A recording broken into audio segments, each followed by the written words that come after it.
యథార్థవంతుడు ఏడుస్తాడు. దేవుడు మనిషిని చేసినప్పుడు యథార్థవంతునిగా చేశాడని ప్రసంగి గ్రంథం 7వ అధ్యాయం 29వ వచనంలో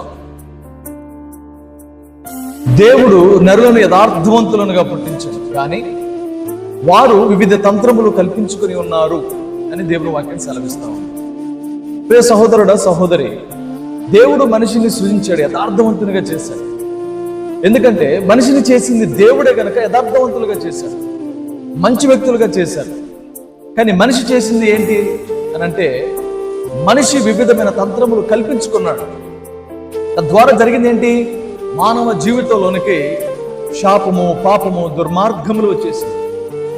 రకరకాల పాప సంబంధమైనటువంటి ఐహిక విచారములు మానవ జీవితంలోకి వచ్చేసింది. దేవుడు ఎంత గొప్ప దేవుడు అని అంటే, ఆదామును చేసిన తర్వాత ఆదాము దగ్గరికే దేవుడు జంతువులు తీసుకుని వెళ్ళాడు.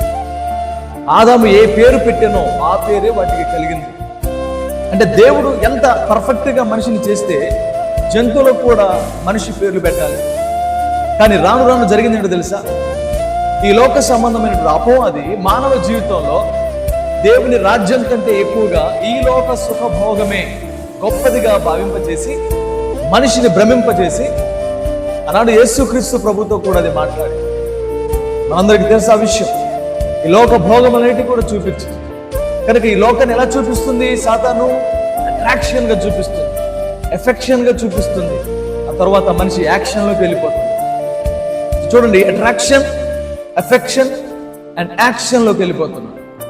కనుక ఈనాడు మనిషిని మనం పరిశీలన చేస్తే మనిషి పాపంలోకి వెళ్ళిపోతున్నాడు. ఎందుకంటే ఈ లోకమే శాశ్వతం అన్నట్లుగా, ఉన్న 4 ఏళ్ళైనా ఈ భూమి మీద సంతోషించాలి, జల్సా చేయాలి, ఆనందించాలి అన్నట్టుగా అపవాది మనిషిని చేసి భ్రమింపజేసి మానవ జీవితాన్ని నష్టపరుస్తుంది. కనుక నా ప్రియ సహోదరుడా, నా ప్రియమైన సహోదరి, దేవుడు మంచి వారినిగా చేశాడు. మనిషి వివిధ తంత్రములు కల్పించుకొని జీవితాన్ని నాశనం చేసుకుంటున్నాడు.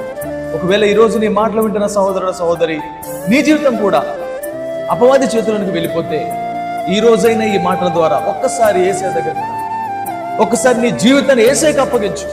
నీ జీవితాన్ని బహు సుందరంగా, పడిపోయిన నీ జీవితాన్ని, చెదిరిపోయిన నీ జీవితాన్ని, చల్లా చెదిరైపోయినటువంటి నీ బ్రతుకును ఆయన అద్భుతంగా మార్చగలిగిన దేవుడు, ఆశ్చర్యకరంగా మార్చగలిగిన దేవుడు, నీ జీవితాన్ని మరలా మహోన్నతంగా చేయగలిగిన దేవుడు ఆయన. ఇక్కడైనా అవకాశం ఇస్తావా? ఇప్పుడైనా ప్రభు దగ్గరకు వస్తావా? ఈ లోకం శాశ్వతం కాదు, దేవుడే శాశ్వతం, దేవుని రాజ్యము శాశ్వతం. కనుక ఇదే నీకు అవకాశం. అర్థం చేసుకుని ప్రభు దగ్గరకు వస్తామని ఆశిస్తూ చిన్న మాట దేవుడు దీవించాడు.